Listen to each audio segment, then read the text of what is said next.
خاوتي وحدة صباح الخير عليكم. Bonjour tout le monde. أهلا وسهلا نزول في الأول والسلام عليكم. J'espère que tout le monde se porte bien. J'espère que cette journée du dimanche 26 juin, vous la passez agréablement. J'espère que tous nos compatriotes, ainsi que les amis de l'Algérie, les sympathisants de l'Algérie, toute notre grande communauté d'Algérie profitent de ce dimanche pour celles et ceux qui sont en week-end. Vous savez que dans notre pays, nos chers compatriotes, on commence la semaine. Un décalage toujours inédit, extraordinaire. Mais bon, اليوم حبيت نحكي لكم على un sujet vraiment très important. Là, vous savez, je suis un journaliste qui s'intéresse beaucoup aux gens, notamment les Algériens d'en bas, aux gens d'en bas. Souvent, malheureusement, nous concevons dans notre pays, nous sommes restés encore un pays fermé, dictatorial, rongé par l'autoritarisme. Nous concevons l'information de manière pyramidale. C'est-à-dire, nous attendons toujours ce que les dirigeants, les détenteurs du pouvoir font, ou ce qu'ils disent, ou ce qu'ils affirment, pour ensuite répercuter l'information et l'analyser d'en haut jusqu'en bas, pour voir son impact sur la population d'en bas. Mais je pense que c'est une erreur grossière et c'est un manque de respect pour la population de notre pays, notamment pour l'opinion publique nationale, parce que je pense que la base de notre travail, la base de l'information, il faut inverser la pyramide, c'est d'abord les gens d'en bas. Que pensent les gens d'en bas? Comment ils traversent les événements de l'actualité algérienne? Comment ils subissent ces événements de l'actualité? Comment ils vivent? Quel est leur quotidien? Et justement, le meilleur outil pour comprendre le ressenti et comprendre les préoccupations d'une population, ce sont les enquêtes d'opinion, les sondages d'opinion. Les enquêtes d'opinion qui sont très faiblement présentes dans notre pays. C'est une culture qui n'existe pas encore. On n'a pas d'institut de sondage très indépendant, ni sérieux ni professionnel. On a quelques instituts privés qui essaient d'exister et d'émerger, mais le paysage leur est tellement hostile. Et le paysage d'abord politique, le régime algérien n'aime pas la transparence, n'aime pas les données, n'aime pas les chiffres, il n'a pas la culture de la il veut uniquement cultiver l'opacité, il n'a pas la culture des chiffres et des statistiques, parce que ça risque de démentir les mensonges qu'il véhicule régulièrement. Et nous allons parler tout à l'heure dans une autre émission sur les gros mensonges dans l'un des secteurs les plus clés, les plus stratégiques du pays. هادو les sondages d'opinion, qu'il y a des instituts internationaux qui s'intéressent à l'Algérie, qui s'intéressent à la région, parce qu'on fait partie d'une région importante, l'Afrique du Nord et Moyen-Orient, où parmi les meilleurs, les plus grands instituts spécialisés dans la région de cette région-là, l'Afrique du Nord et Moyen-Orient, est ce qu'on appelle le baromètre arabe. Le baromètre arabe, c'est un centre d'études stratégiques qui regroupe plusieurs universités américaines et arabes, l'université de Jordanie في عمان, le centre palestinien de la recherche sur les politiques et les enquêtes à Ramallah, un institut de recherche fait l'université du Qatar, fait Doha, un institut de recherche aussi fait Tunis, et le projet de baromètre arabe, ce centre de recherche c'est un programme d'enquête et de sondage d'opinion mené sur l'ensemble des pays de la région MENA, Moyen-Orient, Afrique du Nord, le Maroc, l'Algérie, la Tunisie, la Libye, le Liban, la Jordanie, l'Irak et la Palestine, est conduit essentiellement par des chercheurs de deux grandes universités américaines, l'université de Princeton aux États-Unis et l'université de Michigan aux États-Unis. À chaque fois, pratiquement chaque trimestre ou chaque semestre,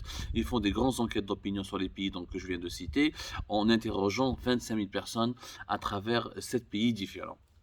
Donc, je disais, l'arabe, le baromètre arabe, Algérie, nous l'utilisons régulièrement comme une référence parce que c'est des méthodes très scientifiques, rigoureuses et fiables, menées par des chercheurs de grandes universités américaines en partenariat avec des universitaires locaux dans le monde arabe, et ce qui nous permet d'avoir une photocopie plus ou moins fidèle de ce que pensent les opinions publiques de ces pays-là. Concernant l'Algérie, le 25 mai dernier, d'ailleurs, 24 mai plus exactement, une étude a été réalisée concernant comment la population algérienne a appréhendé tous les événements qu'elle avait vécus depuis le début de la pandémie de la Covid-19 de 2020 jusqu'à 2021 et comment elle pense, quels sont les défis selon elle qui doivent être soulevés par les dirigeants de son pays pour remédier aux dégâts qui ont été causés par la pandémie de la Covid-19. Il y a un chiffre m'a totalement choqué et ébranlé.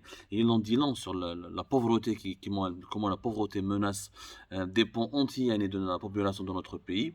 Ce chiffre-là, c'est que 13% des Algériens, 13% des Algériennes et des Algériens ont affirmé avoir perdu des revenus entre 2020 et 2021. Et à cause de la pandémie de la Covid-19 et de ses conséquences et de ses bouleversements sur la situation socio-économique de notre pays, 13% de la population, 13% des Algériennes et des Algériens ont affirmé avoir perdu des revenus.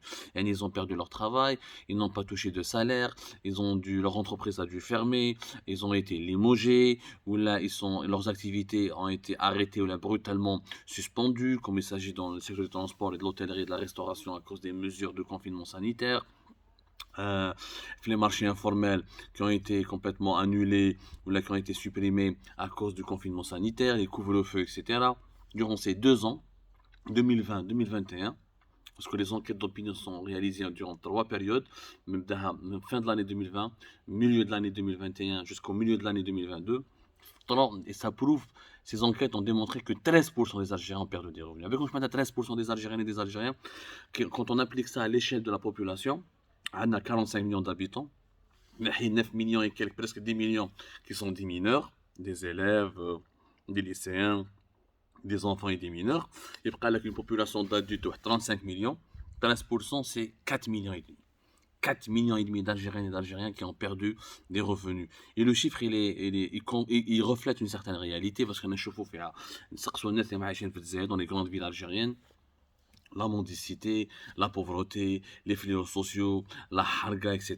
Le nombre des entreprises qui ont fermé, qui ont arrêté leurs activités, qui ont fermé, qui ont mis la clé sous le paillasson, qui ont fait faillite, qui ont limogé le chômage. On a donné les chiffres du chômage en avril 2020. En avril 2022, on a dépassé la barre des 4 300 000, on arrive à 4 millions et demi de chômeurs. Donc 4 millions et demi, ça correspond pratiquement au chiffre qui a été révélé par le baromètre arabe. 13% des Algériens qui ont perdu leurs revenus, c'est à 4 millions et demi d'Algériens qui ont perdu des revenus, qui ont perdu des salaires ou qui ont perdu beaucoup d'argent ou là beaucoup de sources de revenus à cause depuis le début de la pandémie de la Covid-19 de 2020 à 2021 jusqu'à aujourd'hui 2022. C'est énorme. C'est énorme. 4 millions et demi d'Algériens, c'est une proportion très inquiétante. Et encore là, c'est un chiffre. Comme les Algériennes et les Algériens, nous avons beaucoup un sentiment de dignité. Beaucoup d'Algériens souffrent de la précarité, mais ne le disent pas. Beaucoup d'Algériens souffrent dans la pauvreté, dans la misère sociale, mais ne le disent pas. Etc.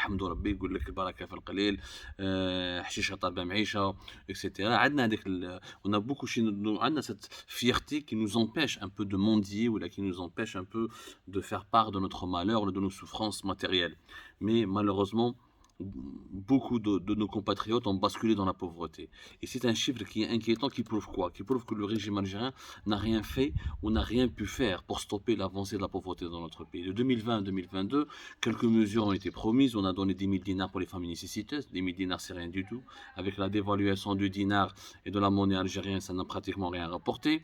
On a parlé d'une prime de 30 000 dinars pour les artisans, qui m'a les coiffeurs, qui m'a les artisans, qui m'a les l'artisanat, etc., les couturiers, etc., parce qu'ils ont été obligés de fermer leurs boutiques et leurs commerces à cause du confinement sanitaire. Tout ça, toutes ces petites mesures n'ont rien donné, n'ont même pas de les primes, on les a même pas vues. Beaucoup n'ont pas perçu ces primes-là. La prime de 30 000 dinars pour les artisans, elle a été annoncée au milieu de l'année 2020. Elle a été annoncée plutôt vers la fin de l'année 2020, novembre-décembre 2020.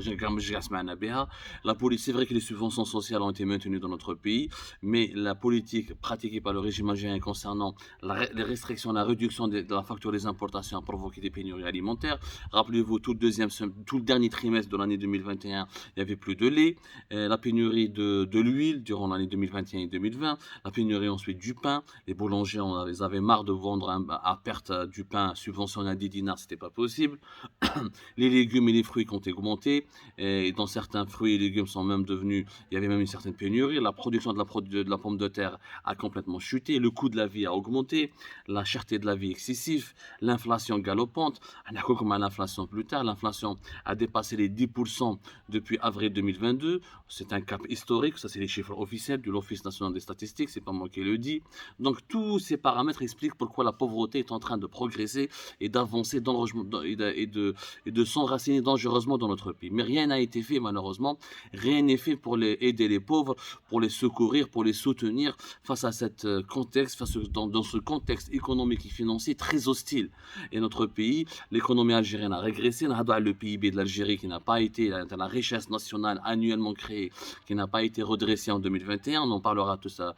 On en a parlé déjà hier ou avant-hier dans une émission. On a prouvé que les indicateurs financiers et économiques du pays sont toujours en train de se détériorer. La situation est en train de s'aggraver, Ajma. Vraiment, la pauvreté, l'appauvrissement de notre pays est un phénomène concret, un fléau quotidien, que nous constatons chaque jour. Et pourtant, les prix du pétrole ont explosé, les prix du gaz ont explosé, mais le pays, la population s'appauvrit. Parce que nous n'avons pas un plan de bonne gouvernance de l'économie nationale, pas un plan de redressement, et la production nationale, elle est faible. Du coup, on ne crée pas beaucoup d'emplois, du coup, on ne crée pas beaucoup de richesses, du coup, les salaires ne sont pas augmentés, du coup, le pouvoir d'achat est effondré, ou le pouvoir d'achat des Algériennes et des Algériens est touché de plein fouet, et du coup, notre pays ressent une pauvreté qui est en train de monter crescendo. Et c'est inquiétant, Ajma. C'est vraiment inquiétant. Une grande pensée pour ces 4,5 millions d'Algériens qui ont perdu des revenus de 2020 à 2021. Qui pense à eux? Qui leur a tendu une main? Qui peut les aider, si ce n'est des dirigeants qui sont au poste, qui craignent des fonctions au plus haut sommet de l'État algérien, mais qui ne font absolument rien pour améliorer la situation de notre pays? Aucun plan de gouvernance correct et intelligent, aucune stratégie de redressement national. Aujourd'hui, c'est 4,5 millions d'Algériens. D'ici 2024, on risque de se retrouver, ce chiffre risque de grossir et de gonfler. Le nombre de chômeurs va exploser, les entreprises privées qui ferment, qui arrêtent leurs activités, qui arrêtent de recruter et qui arrêtent d'embaucher seront de plus en plus nombreuses, et la récession économique va encore aggraver cet appauvrissement qui peut malheureusement provoquer du malheur à 6 ou 7 millions d'Algériens facilement. Et je vous laisse imaginer les fléaux sociaux qui pourront être générés par cette vague déferlante de la pauvreté dans notre pays. Et je vous donne rendez-vous dans pas longtemps pour un autre décryptage, un autre analyse, d'autres chiffres et d'autres révélations sur les dessous de l'actualité de notre chère Algérie, de notre pauvre Algérie qui souffre en silence.